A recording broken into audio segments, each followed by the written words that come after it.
Keep the house, Nathan Foster said, sliding the divorce papers across the polished walnut table without looking up. You were never the fortune. You were just lucky enough to marry it. His words should have shattered me, but they only confirmed what I had feared for months. The man I once believed could recognize loyalty had become someone who measured every heartbeat in dollars. I lowered my eyes to the signature line, one hand resting over the gentle curve of my 7-month pregnancy, while the expensive office around us reflected everything people admired about success. Floor-to-ceiling windows, handcrafted furniture, a skyline that stretched for miles. Yet nothing inside that room felt rich. It felt hollow. If anyone had walked past the glass walls that afternoon, they would have seen another millionaire ending another marriage. They never would have guessed that the woman quietly signing her name was walking away with a secret so enormous it would rewrite fortunes across continents. My name is Victoria Bennett, and on the day my husband decided I was worthless, he unknowingly divorced the future owner of the largest private business empire on earth. I wish I could tell you I felt victorious. I didn't. I felt tired. Not because I was losing a marriage, but because I finally understood that love built on appearances always expires when appearances change. Nathan tapped the folder impatiently. You can keep the car too, he added. You'll need something dependable once reality hits. Reality. The word almost made me smile. He believed reality meant unpaid bills, lonely apartments, and endless regret. He believed I had nowhere to go because I had spent 3 years pretending that ordinary life was exactly what I wanted. He never asked why a woman with no visible ambition never cared about luxury gifts. He never wondered why every financial crisis somehow solved itself after I quietly made one mysterious phone call. He never questioned why influential people occasionally greeted me with puzzled expressions before pretending we had never met. Some secrets protect families. Mine protected his pride. I signed the final page with a steady hand. The pen barely made a sound, but somehow that soft scratch across expensive paper echoed louder than every promise we had ever spoken. Nathan reached for the documents immediately, already checking his phone as if our marriage had become another appointment completed before lunch. Across the screen, a message flashed from Olivia. Dinner tonight. Can't wait to celebrate. Celebrate. Strange choice of words for the end of someone's family. I stood slowly, adjusting my coat over my pregnancy, and slipped my wedding ring onto the table beside the folder. Nathan glanced at it for less than a second before returning to his messages. He never noticed the small silver crest engraved inside the band, the crest belonging to a family whose name had quietly shaped global markets for nearly a century. Outside, the elevator doors opened with a soft chime. Rain tapped against the glass entrance as I stepped into the afternoon, and a black Rolls-Royce Phantom eased silently to the curb. The driver stepped out, opened the rear door, and lowered his head with quiet respect. Welcome home, Ms. Bennett, he said. Behind the tinted windows waited a leather portfolio stamped with a single gold emblem, and inside it rested a letter that began with 8 words capable of destroying everything Nathan believed about the woman he had just let walk away. The board has unanimously chosen you as chairwoman. The city disappeared behind rain-streaked windows as the Rolls-Royce glided through downtown traffic without a single abrupt movement. I rested my hand over my unborn son and watched familiar streets drift past, wondering how many times I had driven these roads pretending to be someone ordinary. Nathan always believed I had been content with quiet mornings, neighborhood grocery stores, and simple dinners because I lacked ambition. The truth was far more complicated. Simplicity had never been my limitation. It had been my choice. 2 years earlier, when I first met Nathan at a charity fundraiser, nobody introduced me as Victoria Bennett, heir to Bennett Global Holdings. My invitation carried only my first name because that was exactly how I wanted it. My grandmother had given me one condition before allowing me to inherit anything. If someone loves your last name first, Evelyn Bennett had warned, they will never truly love you. Those words stayed with me long after that evening ended. Nathan was charming back then. He laughed easily, spoke passionately about building his company, and insisted that success meant creating opportunities for other families. I believed him. More importantly, I believed the kindness behind his smile was genuine. So when he asked why I never talked about my relatives, I simply said my family preferred privacy. It was true, although not in the way he imagined. Bennett Global rarely appeared in headlines because our board believed influence worked best when it remained invisible. We owned technology companies, medical research firms, shipping networks, energy infrastructure, and investment groups spread across dozens of countries, yet very few people recognized the family behind them. That anonymity protected us, and for a while, it protected my happiness too. I moved into Nathan's condominium with only a few suitcases. I learned his favorite breakfast, celebrated every business milestone, and listened through countless late nights as he planned the future of Foster Capital. Whenever cash flow tightened or an investor unexpectedly withdrew, I quietly excused myself, stepped onto the balcony, and placed one confidential phone call. By sunrise, another opportunity always appeared. A new partnership, an unexpected lender, a contract nobody thought possible. Nathan called it determination. I called it keeping a promise. My grandmother had asked me never to interfere directly unless absolutely necessary. Helping from the shadows seemed harmless because I wanted him to succeed on his own. The higher his company climbed, the prouder I became watching him believe in himself. Then success slowly changed the conversations inside our home. Gratitude became expectation. Long evenings became overnight business trips. Compliments became criticism disguised as advice. He began noticing what I did not wear instead of what I quietly carried. He questioned why I never pursued fame, why I declined magazine interviews, why influential executives occasionally greeted me with unusual respect before quickly changing the subject. I always smiled and redirected the conversation because revealing the truth too early would have defeated the entire reason I chose this life. Then one autumn afternoon, my grandmother invited me to tea. She looked across the table with the calm expression that had guided billion-dollar negotiations for decades. "Tell me honestly," she asked, "if he lost everything tomorrow, would you still choose him?" I answered without hesitation, "Yes." She nodded once before asking the only question that truly mattered. "And if you disappeared tomorrow, would he still choose you?" I could not answer. For the first time since our wedding, silence said more than hope ever could. The answer arrived sooner than I expected. It came dressed in designer heels, effortless confidence, and a smile that always lingered a second too long. Olivia Brooks entered Nathan's company as a public relations consultant, hired to refresh the firm's image before an ambitious expansion. She knew exactly how to command a room without raising her voice. She remembered birthdays, complimented executives with perfect timing, and somehow always managed to be standing beside Nathan whenever a camera appeared. At first, I assumed she was simply talented. There was nothing unusual about successful people enjoying attention. Then small details began collecting like quiet raindrops before a storm. Nathan started checking his phone during dinner, apologizing with the same rehearsed sentence every time. Another client emergency. Another unexpected meeting. Another opportunity that could not wait until morning. I believed him because trust does not disappear all at once. It fades one ordinary evening at a time. One Saturday afternoon, I stopped by his office with homemade soup because he had mentioned skipping lunch. His assistant looked surprised to see me. "I thought you two already left," she said before quickly covering her mouth. "Left for where?" She immediately corrected herself, explaining that she had confused Nathan with another executive. It was a believable mistake, yet something about her expression stayed with me long after I returned home. A week later, Nathan began protecting his phone with a new password. He had never done that before.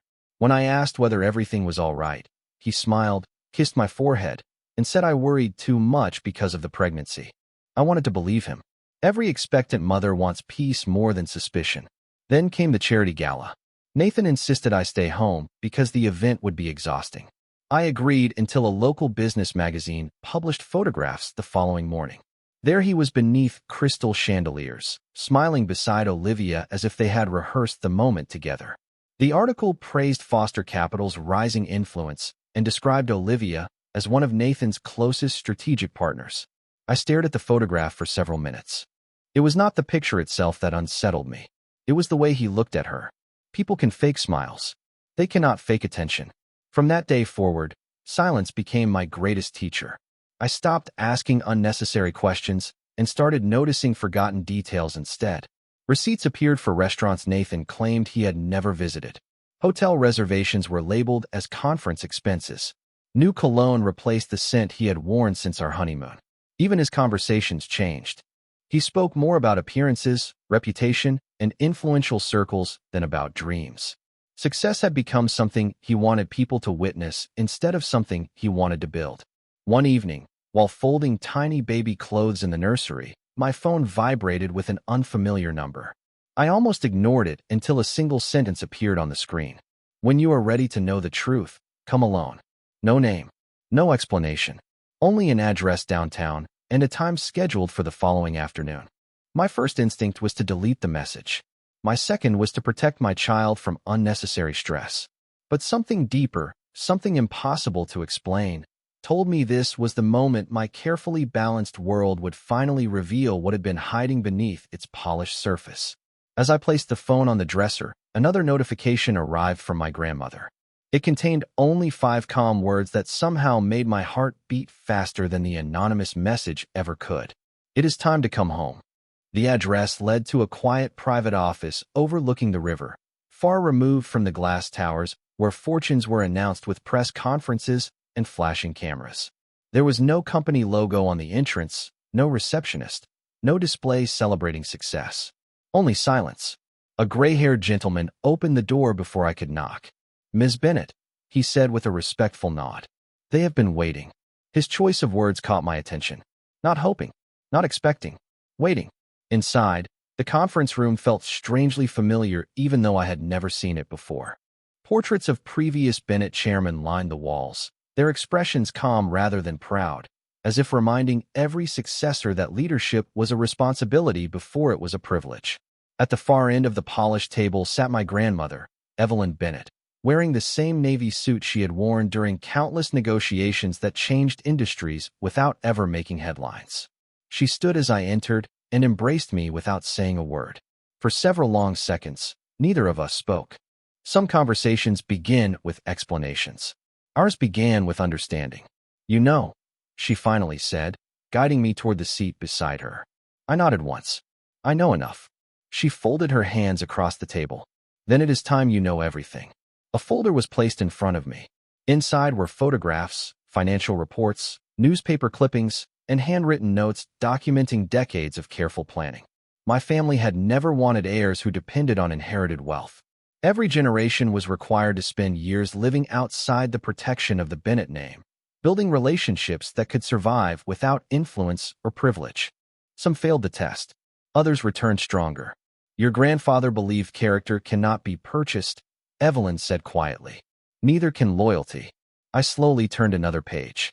Hidden beneath the documents was a sealed envelope addressed in my grandfather's handwriting. I recognized it instantly, even though he had passed away years earlier. My fingers trembled as I opened it. The letter contained only a few paragraphs, but every sentence carried the weight of a lifetime. "If the person you choose still stands beside you after believing you have nothing, you have found your greatest inheritance. If they leave when they believe someone else has more, do not chase them. Thank them for revealing the truth before life becomes longer and more painful." I closed my eyes for a moment. Suddenly, every unexplained rule from my childhood made perfect sense. My simple apartment during college. The refusal to let my last name appear on scholarship records. The insistence that I travel without private security whenever possible. None of it had been about saving money. It had been about discovering people before they discovered my fortune. "Nathan never knew?" I whispered. Evelyn gently shook her head. "No, and neither did anyone serving on the board except me. They honored your wish to build a life without the Bennett name." She paused before sliding another folder toward me. "Unfortunately, the board can no longer wait." I opened it and immediately recognized confidential reports from Bennett Global. Several international acquisitions required final approval. Long-term strategies needed a permanent chairwoman. My temporary absence had reached its limit. "The directors voted unanimously this morning," Evelyn continued. "They believe you are ready." Outside the window, the afternoon sun finally broke through the clouds, washing the skyline in warm light. It should have felt like the beginning of unimaginable power. Instead, all I could think about was the family I had hoped to protect. My phone vibrated softly on the conference table. Nathan's name appeared on the screen. I stared at it until the call ended. Seconds later, another message arrived. It contained only one sentence. "We need to finalize everything tomorrow." He believed he was ending a marriage. He had no idea he was closing the only door that could have changed his entire future. The next morning arrived with the strange calm that often follows a decision already made. I walked into the attorney's office carrying nothing except a leather folder and the quiet certainty that my life was about to divide itself into two completely different chapters. Nathan was already there. Olivia sat beside him wearing a perfectly tailored cream jacket, her confidence filling the room before she even spoke. She greeted me with a polite smile that felt carefully rehearsed, the kind people use when they believe history has already declared them the winner. Nathan barely looked in my direction. His attention remained fixed on the paperwork as though ending our marriage was simply another business transaction waiting for a signature. The attorney reviewed every document with practiced efficiency. Property, investments, custody arrangements after the baby was born, confidentiality agreements. Every sentence sounded strangely emotionless, reducing years of shared memories into numbered paragraphs and legal definitions. When the attorney asked whether either of us wished to make additional statements before signing, silence settled across the room. Nathan finally leaned back in his chair and folded his hands. "I think we both know this is for the best," he said calmly. "You deserve a simpler life, Victoria. I need someone who understands where my future is headed." I met his eyes for several seconds before answering. "I hope one day you find exactly what you believe you are searching for."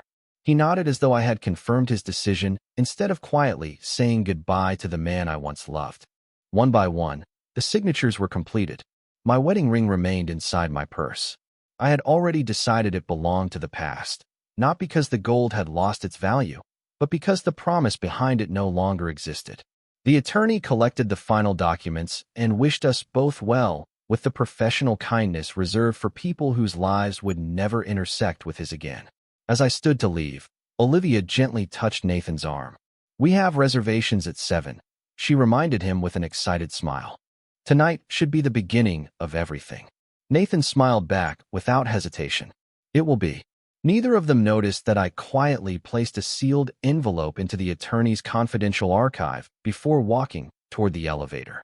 Inside were updated contact instructions, a private trust for my unborn child, and one simple request that every future legal inquiry regarding my family be redirected through Bennett Global's executive office. I expected no reaction because none of them recognized the company name hidden inside the legal language. Outside, the same black Rolls-Royce waited exactly where it had the day before. This time I did not hesitate before stepping inside. My driver closed the door softly and handed me a tablet already displaying financial headlines from around the world. Markets were opening across Europe. Several acquisitions awaited authorization. My schedule for the following week included meetings in New York, London, Singapore, and Geneva. The life I had postponed for years was no longer waiting patiently. It had already begun moving without me.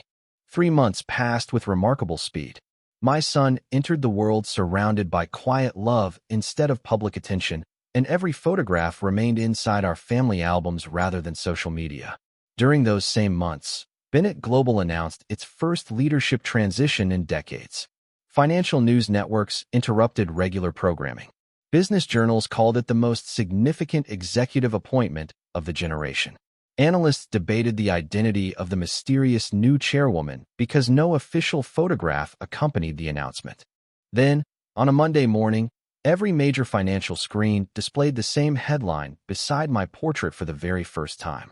Victoria Bennett appointed chairwoman of Bennett Global Holdings.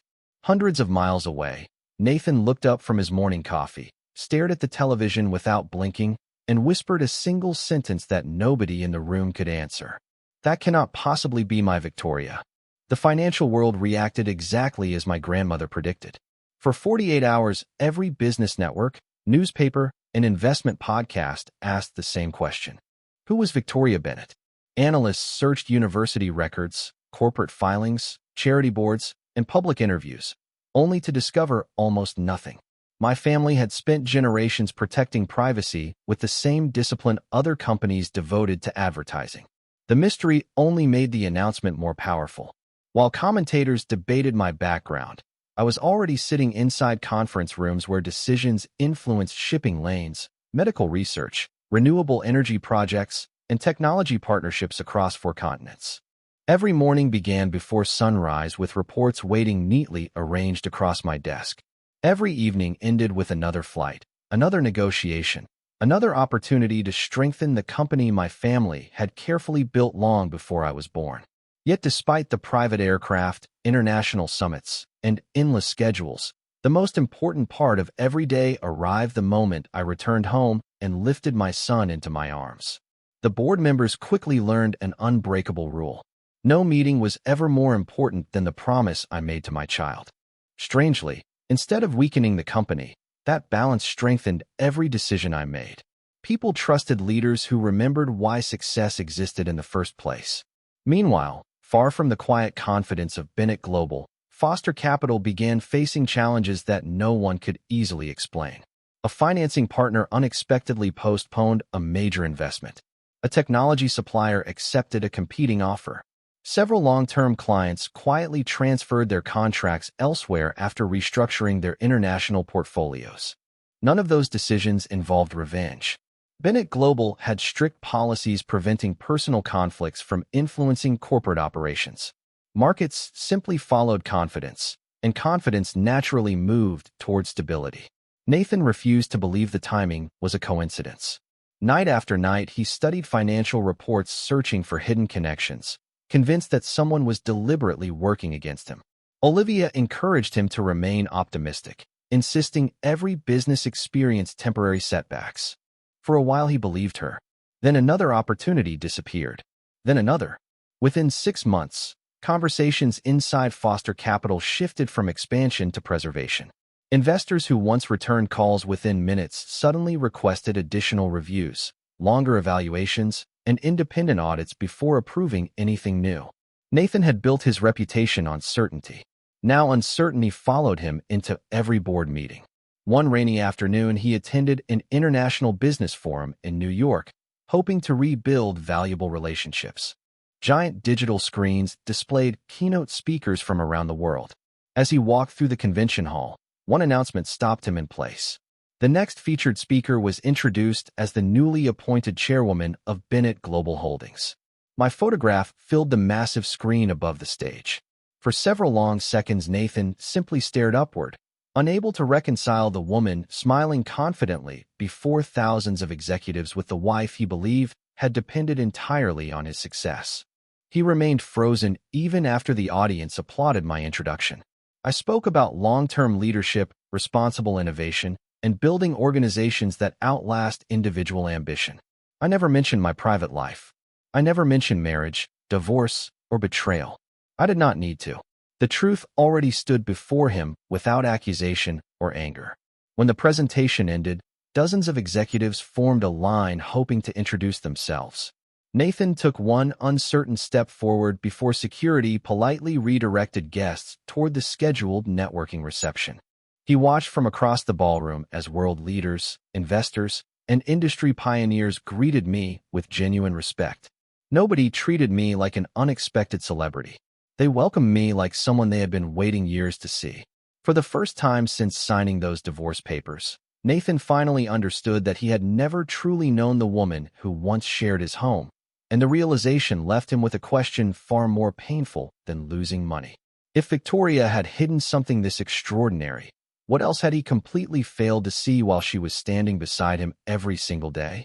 Nathan spent the next several weeks chasing answers that always seemed one step beyond his reach. Every article he found about Bennett Global described decades of disciplined leadership, private ownership, and an almost legendary reputation for planning 50 years ahead instead of 5. Yet nowhere could he find an explanation for the question that refused to leave his mind. How had the woman he once believed needed him become the leader of an empire respected by presidents, economists, and global investors? He replayed memories that had once seemed ordinary. The mysterious phone calls that always ended financial emergencies. The influential strangers who greeted Victoria with quiet recognition before pretending they had mistaken her for someone else.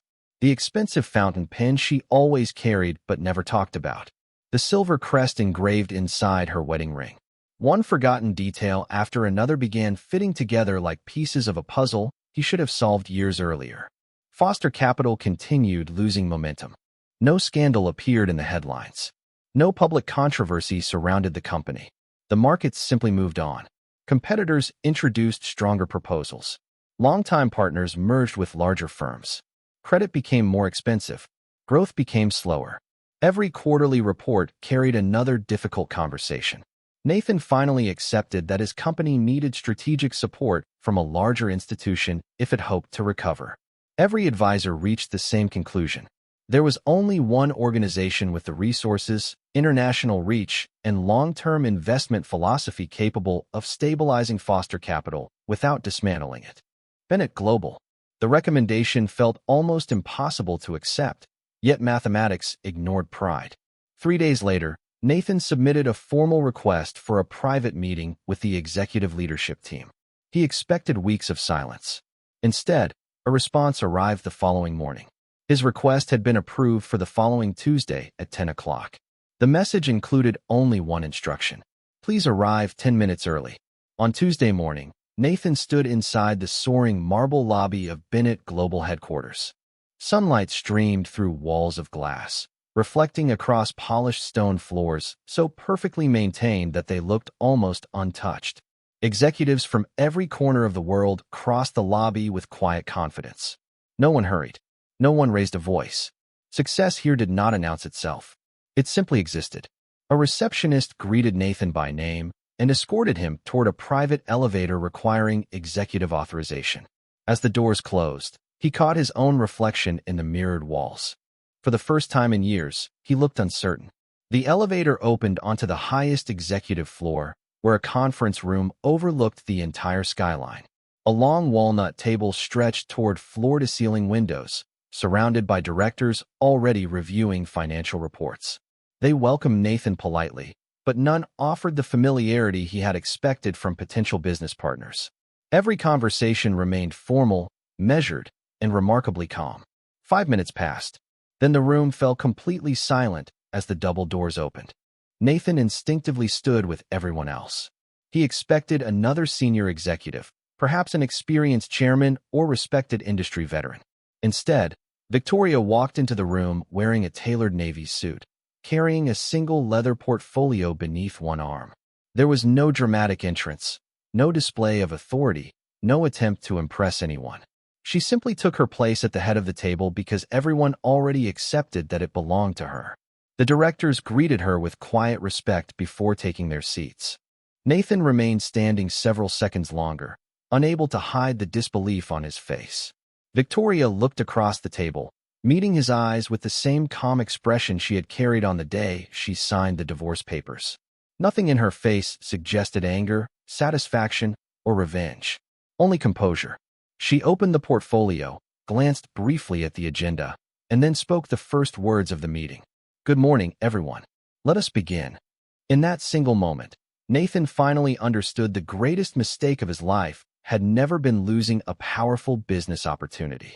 It had been failing to recognize extraordinary character while it quietly shared breakfast across the table from him every single morning. The meeting unfolded with remarkable professionalism. Charts appeared across the large display. Analysts presented market forecasts. Directors discussed long-term infrastructure investments worth billions of dollars with the same calm tone most people reserved for ordering coffee.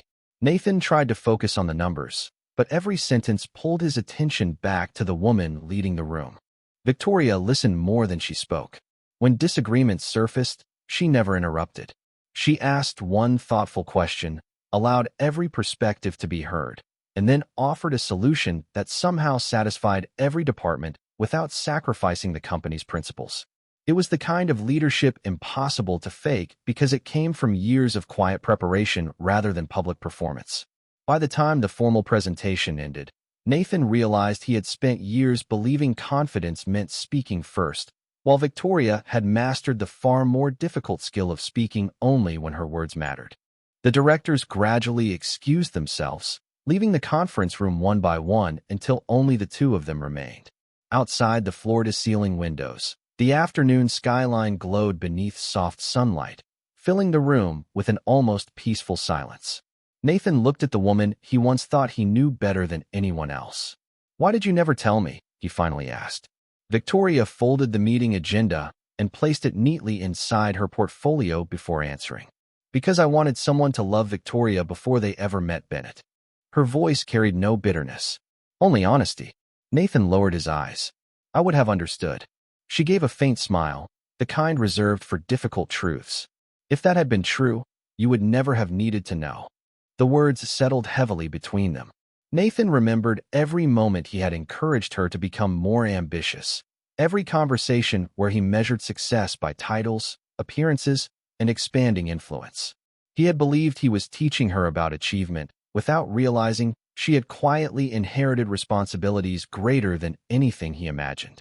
I made a terrible mistake, he admitted. I thought I was choosing the future. Victoria remained silent for several seconds before speaking again. You did choose your future, Nathan. Every decision becomes someone's future eventually. He nodded slowly, unable to argue with a truth so simple. Is there any chance, he asked carefully, that we could begin again? Victoria looked toward the city stretching beyond the glass. Somewhere below, thousands of people hurried through another ordinary afternoon, each carrying unseen hopes and disappointments. Some things deserve a second chance, she said softly. Trust is one of them. But trust cannot be rebuilt by asking for yesterday back. It is rebuilt by becoming someone different tomorrow. Nathan took a slow breath. Then let me prove I can change. Victoria met his eyes once more. I hope you do. Not for me. For yourself. And for the kind of father our son deserves to know. It was the first time she had mentioned their child since the divorce. Nathan's expression softened immediately. May I meet him? He asked almost in a whisper. Victoria considered the question with the same care she had given every business decision that morning. When the time is right, she answered. He deserves relationships built on consistency, not regret. Nathan accepted the answer without protest because he understood she was protecting the child rather than punishing him. As he prepared to leave, he paused beside the conference room door. There is one thing I still do not understand, he said. If you had everything, why did you ever choose an ordinary life with me? Victoria smiled gently. Because I was never searching for someone impressed by what I owned. I was searching for someone who would stay after believing I owned nothing. Nathan quietly lowered his head, finally recognizing that he had not lost his family because someone stronger had taken them away. He had lost them the moment he stopped seeing the extraordinary value hidden inside ordinary moments. 1 year later, the grand opening of the Bennett Children's Medical Center drew physicians, educators, community leaders, and families from across the country. There were no fireworks, no extravagant speeches celebrating wealth, and no oversized portraits honoring the Bennett family. Instead, every hallway carried the names of nurses, teachers, researchers, and ordinary people whose quiet dedication had changed countless lives. That was exactly how my grandparents had always believed success should look. I arrived early with my son, Daniel, whose small hand wrapped tightly around 2 of my fingers as we walked through the bright entrance. At just over 1 year old, he looked at every smiling volunteer with endless curiosity, pointing toward colorful murals painted across the walls. His laughter echoed through the lobby, reminding me that the greatest victories rarely appeared on financial statements. They appeared in moments like this. Reporters gathered near the entrance, but the questions they asked focused on children's healthcare, medical research, and expanding access to rural communities. That was intentional. Bennett Global had never measured its legacy by how much it earned, but by how much it returned to the people who made every success possible. Across the street, Nathan stood quietly beside a row of trees, watching the ceremony from a respectful distance. Life had changed him in ways that could not be measured by headlines. Foster capital still existed, but on a much smaller scale after a careful restructuring. He no longer chased every opportunity that promised quick recognition. Former colleagues often described him as calmer, more patient, and surprisingly willing to listen before making decisions. Some lessons had cost him everything he once believed mattered, yet those same lessons had finally taught him what truly did. He never attempted to interrupt the ceremony. He never forced a conversation. He simply watched as Daniel laughed, while chasing a bright blue balloon across the courtyard. For one brief moment, our son's eyes wandered toward the sidewalk. Nathan offered a gentle wave. Daniel smiled back with the effortless kindness only children possess before running into my waiting arms. I looked toward Nathan. Neither of us spoke. Words were unnecessary. Some apologies become meaningful only after they are reflected in consistent actions rather than emotional promises. Months earlier, I had allowed carefully supervised visits to begin. Nathan never missed one. He arrived on time, listened more than he talked, and slowly became the dependable father he should have been from the beginning. Trust had not returned overnight. It had returned one ordinary afternoon at a time. As the ceremony concluded, my grandmother stepped beside me with the same quiet grace she had carried throughout her life. She looked toward Nathan before turning back to Daniel. "Your grandfather always believed the greatest inheritance is not money," she said softly. "It is wisdom earned before it is too late." I smiled because I finally understood those words completely. Wealth can build companies. Influence can shape industries. Titles can fill newspapers. But none of those things can replace the comfort of genuine loyalty, the peace of honest love, or the quiet strength of a family built on character instead of appearances.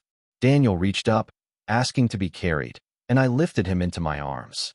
Together we walked toward the hospital entrance where hundreds of children and families waited for a future filled with hope rather than fear. I never looked back because I no longer needed to. The past had already taught every lesson it came to teach. The future belonged to those willing to recognize extraordinary people before extraordinary circumstances revealed them. Some people spend their entire lives searching for priceless treasure without realizing it once sat beside them at the breakfast table. By the time they finally understand its true value, the treasure has already become someone else's lesson instead of their own.